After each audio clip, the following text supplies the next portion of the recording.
Sound of Freedom, movie investor arrested for child kidnapping.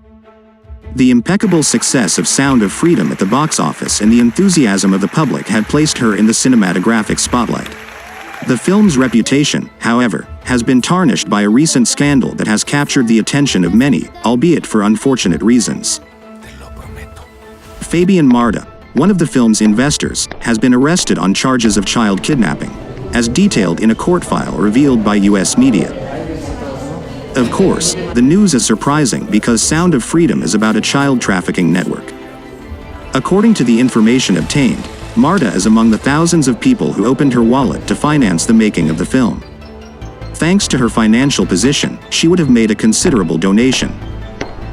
The arrest of Fabian Marta occurred on July 23rd, and he is charged with having kidnapped a minor under 14 years of age, and would additionally be involved in the promotion and use of different platforms used to organize parties with themes focused on the promotion of pedophilia. Due to the sensitivity of the matter, state authorities have not revealed any further information, and will remain so while the usual investigation process takes place.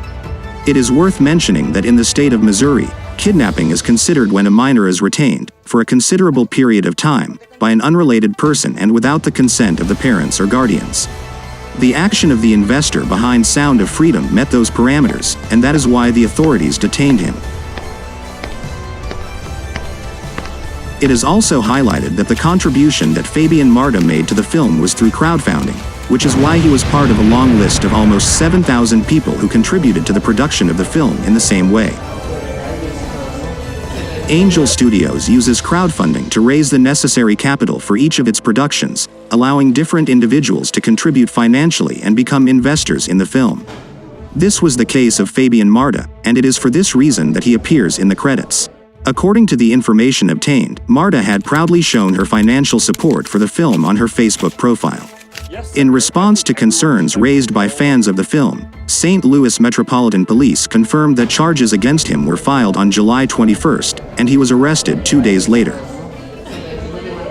In her social media posts, which are no longer available, Marta expressed her pride in having been part of the film, and she encouraged viewers to look for her name and her family's name in the closing credits. It is shocking for many social media users that Marta has participated in a film that addresses the problem of child trafficking, while she faces accusations of crimes related to minors.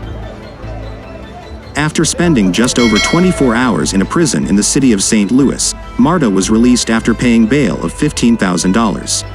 However, her case is not over, as she will have to appear in court on August 28th. Child kidnapping is a Class A felony. If convicted, Marta could face between 10 years in prison and life in prison. Regarding this fact, the director and producer of the film confirmed that Fabian Marta, the investor of his film, who is facing justice in the United States, did contribute money for the first part of the promotion of the film, as did another 6,000 people.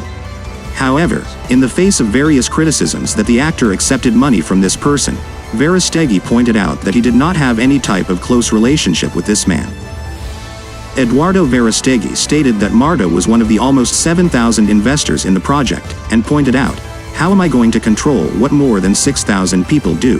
One snuck in. If Jesus, with 12, got one, and it went badly, we who work with more than 6,000 people, surely there are more than one, who are not behaving well." Despite the negative of this situation, the actor stated that the arrest of this investor has given more publicity to the film, and that the most important thing is that the reality of child trafficking in many parts of the world continues to be known, including Colombia.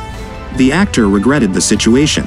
However, he assured that his detractors have taken advantage of it to carry out a smear campaign against him, for he cannot be responsible for the actions of other people. Finally, the activist thanked the publicity that, although bad, is being given to his film, which has already become one of the highest-grossing films in the United States. "Today I found out that thanks to the news, the film shot up again at the box office, thank God," he concluded.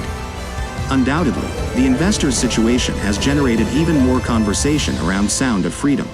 It is incredible to think that a film that tells a story of child trafficking could have been financed, in a certain percentage, by a possible child abductor.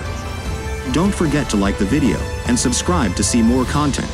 See you in the next chapter in What You Didn't Know.